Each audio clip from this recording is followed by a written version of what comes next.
जैसा आप सबको पता है कि भाई ये जो पारो आरती जो डांसर जो स्टेज पे जिसके सिंदूर डाले गए थे, जिसको लेके बहुत बवाल हुआ था, पूरा बिहार यूपी हिल चुका था कि भाई मतलब सोशल मीडिया पे ट्रेंड कर रहा था ये कि एक लड़की को मतलब एक लड़का जो है सिंदूर डाल दिया। उस लड़की को लड़का सिंदूर डालता है, उसके बाद वो लड़की इतने नॉर्मल बिहेव करती है, उसके बाद वो लड़की एकदम पूरे कॉन्फिडेंस में कहती है कि भाई हम तो शादी करेंगे तो उसी लड़का से, क्यों मेरा जीवन बर्बाद किया, क्यों मेरा जीवन बर्बाद किया। और इसी का वो गाना गाती है लड़की, और ये गाना वो तब तक गाती है जब तक कि सच्चाई बाहर नहीं आ जाता है। कभी अपने ससुराल वाले मतलब कभी उस लड़के के माता पिता को टारगेट करती है कि हम उसको इतना पैसा दे देंगे, मेरे पास इतना पैसा है। कभी कहती है कि मेरा परिवार उसके सारे परिवार को जेल में भिजवा देंगे। कभी कहती है कि भाई हम किसी को नहीं छोड़ेंगे, शादी तो उसी से करेंगे। उसके बाद उसका कुछ थोड़ा मतलब नेम फेम चलता है, उसको 2-4 ऑडियो वीडियो में जो होते हैं ना सोशल मीडिया पे, वो उसको मिलता है, लोग उसका इंटरव्यू लेते हैं। उस लड़की का जो दिमाग था ना, उस लड़की का दिमाग जो था जगह पे था ही नहीं।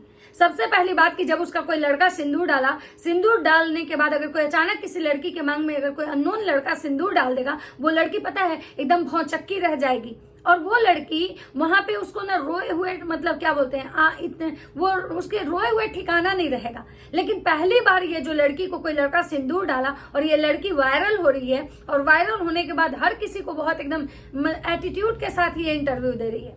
हमको देखिए, हमको सच में उस समय भी लगा था कि भाई ऐसे कैसे होगा, लेकिन मैं सोची कि हो सकता है भाई छोटी है, चलो इसका मतलब कुछ ऐसा नहीं है, इसके साथ चलो हुआ है तो भाई अब इसके ससुराल वाले रखेंगे नहीं रखेंगे। और ये तरह तरह, और सबसे बड़ी बात है कि ये लड़की बहुत मुंहफट है, इसको बोलने का तो खैर तमीज ही नहीं है। और रही बात कि इसके समय उसकी मम्मी भी आई थी कि इस बेटी का जिंदगी बर्बाद हो गया। मतलब वो माँ आई थी जो अपनी बेटी को कभी बेटी नहीं समझी थी, उनकी बेटी कभी अपनी माँ को माँ नहीं समझती थी, कभी अपने माँ के साथ नहीं रहती थी। लेकिन जब दुनिया से लड़ने की बात आई थी तो उनकी माँ सोशल मीडिया पे आई थी, माँ मौसी सब आ गई थी।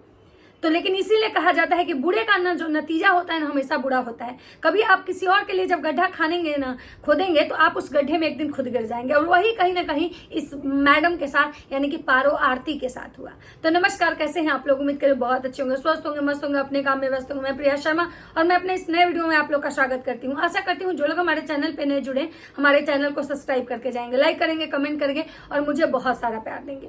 आज मैं बात करने आई हूँ कि भाई पारो आरती का शादी हुआ। पहले तो उस लड़के से नहीं हुआ, क्योंकि वो लड़का से शादी पारो आरती शायद जबरदस्ती कर भी लेती, क्योंकि उस लड़के पे सोशल मीडिया का मतलब दबाव था, उस लड़के पे समाज का दबाव था। लोग कह रहा था कि भाई इस लड़की का तुम जीवन बर्बाद किए हो, सिंदूर कैसे डाल सकते हो, तो भाई तुमको शादी करना पड़ेगा। वो लड़का और उसका परिवार बेचारा भागता फिर रहा था, क्योंकि उसको लग रहा था कि भाई हम तो बुरे फंस गए। क्योंकि वो लड़का कहीं ना कहीं, ये जो लड़की थी उसको खुद बोली थी कि भाई तुमको 2000 रुपया देंगे, तुम मेरे मतलब सिंदूर डाल दो ताकि हम वायरल हो जाएं। और ये लड़की वायरल होने के लिए सारी कहानी रची थी, लेकिन वायरल तो हो गई। लेकिन वही बोलते हैं ना कि देखिए, गलत चीज तरीके से कमाया हुआ पैसा कभी भी हक नहीं रखता। इसी तरह से गलत तरीके से कमाया हुआ जो आपका नेम फेम है ना, वो ज्यादा दिन तक नहीं टिकता है।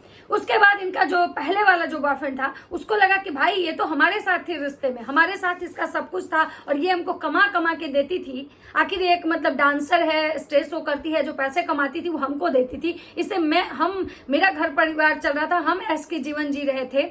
भले इसे शादी करते नहीं करते एक अलग बात है, लेकिन भाई हमको पैसा तो अभी आ रहा था। और वो इंसान क्या किया कि मतलब उस लड़के से इसको छुड़वाने के लिए, अलग करवाने के लिए और इसको लड़की को बदनाम करने के लिए वो उसका वीडियो वायरल कर देता है। जब वीडियो वायरल होता है, उसका जो MMS मतलब वायरल होता है, तो ये भी न्यूज पूरे मीडिया पे छा जाता है। ये लड़की फिर क्या करती है कि उस पहले वाले लड़के गुलशन को छोड़ के इस लड़के के पीछे पड़ जाती है कि अब हम शादी करेंगे तो इसी से करेंगे, क्योंकि उसको एक मुद्दा मिल गया था कि भाई अब ये लड़का मेरा MMS वायरल किया तो मेरा जीवन बर्बाद कर दिया, अब हमसे कौन शादी करेगा, तो हम इस लड़के से शादी करेंगे।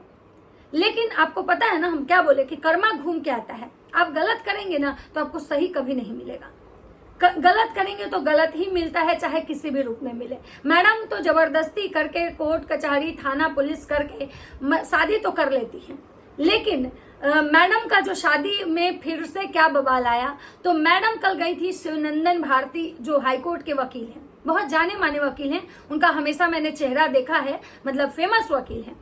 और शायद मैडम पहले भी गई थी जब इनका MMS वायरल हुआ था, तो उस समय में वकील साहब इनको मना किए थे कि तुम कभी भी ये शादी मत करना, क्योंकि ये लड़का कभी भी तुमसे शादी करके शादी निभाएगा नहीं। क्योंकि भाई कैसे निभाएगा? जो लड़का अगर इसका एमएमएस वायरल किया, जो लड़का सच में इससे प्यार करता, सच में शादी करना चाहता, तो क्या इसका एमएमएस वायरल करता? नहीं करता।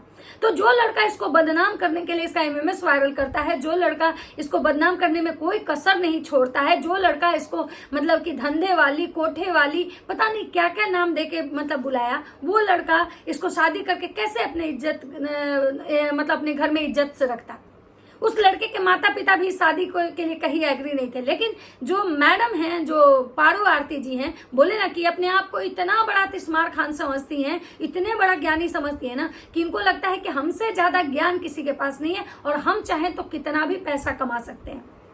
इनको अपने आप पे बहुत ज्यादा घमंड है। मतलब होता है ना कि भाई ओवर कॉन्फिडेंस में रहती है मैडम, और ओवर करने के चक्कर में मैडम गोबर कर जाती हैं। और मैडम का फिर एक बार गोबर हुआ। मैडम कल गई थी हाईकोर्ट के वकील शिवनंदन भारती के पास। मैडम बहुत तेवर में जाती हैं शिवनंदन भारती के पास। मीडिया वाले इनको जब रोकते हैं, कुछ यूट्यूबर इनको रोकते हैं, तो कहती हैं कि हम आप लोग को जवाब नहीं देंगे, क्योंकि हम जा रहे हैं शिवनंदन भारती के पास हाईकोर्ट में मिलने।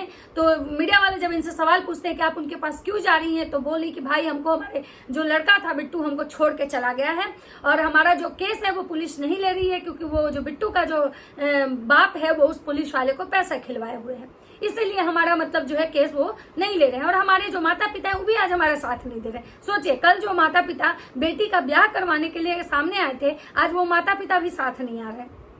मतलब वो माता पिता ऐसे हैं कि जब उनकी बेटी का जीवन अच्छा मतलब होता है, जब उनकी बेटी को उनको लगता है कि मेरी बेटी का लाइफ सेट हो रहा है, तो वहां खड़े हो जाते हैं। लेकिन जब उनकी बेटी परेशानी में आती है तो पहचानने से इनकार कर देते हैं। तो मैडम एकदम तड़कते भड़कते पहुंची शिवनंदन भारती वकील के पास कि भाई आपको मेरा केस लेना होगा, सर आप मेरा केस ले लीजिए प्लीज, क्योंकि मैं बहुत मतलब पछता रही हूँ। आपने जो मना किया था कि भाई मत उससे शादी करो, लेकिन हमने आपका बात नहीं माना और हम शादी कर लिए, और आज हम शादी करके बहुत पछता रहे, क्योंकि हमारी शादी नहीं बल्कि सोची समझी प्लानिंग थी। शिवनंदन भारती वकील जो है, उनसे जब यूट्यूबर और मीडिया वाले क्वेश्चन करते हैं कि क्या आप इनका केस लेंगे, तो उन्होंने साफ शब्दों में मना कर दिया कि नहीं, हम इनका केस कभी नहीं लेंगे, क्योंकि एक नाबालिग है और इनका कोई भी स्टेटमेंट कभी भी बदल जाता है। ये कभी भी कुछ भी बोलने लगती हैं, तो मैं कभी भी इनका केस नहीं लूंगा। मैं पहले ही क्लियर कर दे रहा हूं आप लोगों से कि मुझे इनका केस नहीं लेना है। हाँ, अगर इनके माता पिता इनके साथ आते हैं एज ए गार्जियन के रूप में, तो हम इनका केस लेंगे, लेकिन हम ऐसे इनका केस नहीं लेंगे। उस पर पारो आरती जी का कहना था, मैडम पारो आरती का, कि हमारे माता पिता हमारे साथ नहीं आएंगे। तो भाई सबसे बड़ी बात है कि जब आपको आपके माता पिता जो हैं नहीं आएंगे साथ में, तो आपका केस जो है वकील नहीं लेंगे।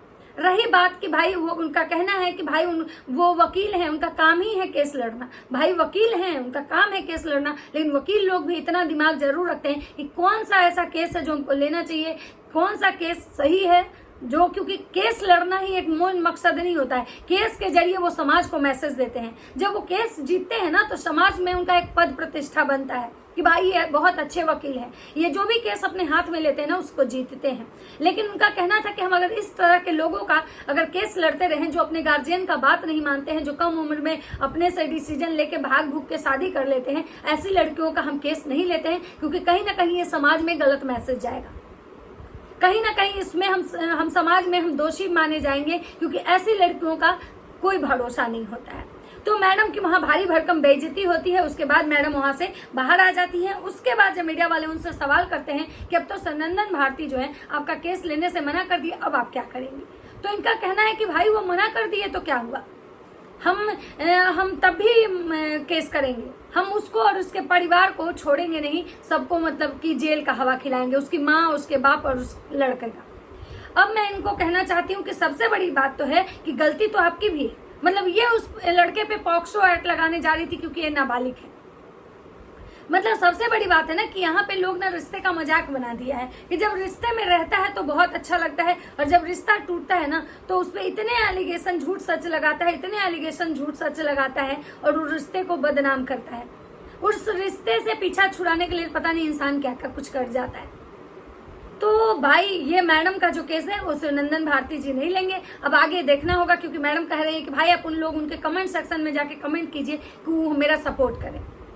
बाकी शिवनंदन भारती जी ने अपने साइड से मना कर दिया है। अब आगे देखना ये होता है कि मैडम केस करती हैं, इनका केस कौन लड़ता है। और मैं लास्ट में एक चीज और कहूंगी कि भाई किसी के लिए गड्ढा मत खनिए, क्योंकि उस गड्ढे में आप पहले खुद गिरेंगे और कर्मा लौट के आता है। और हमेशा जीवन में किसी को गिराने की कोशिश मत कीजिए, अगर हो सके तो किसी को बचाने की कोशिश कीजिए। तो चलिए मिलते हैं नेक्स्ट वीडियो में, तब तक सबको बाय बाय।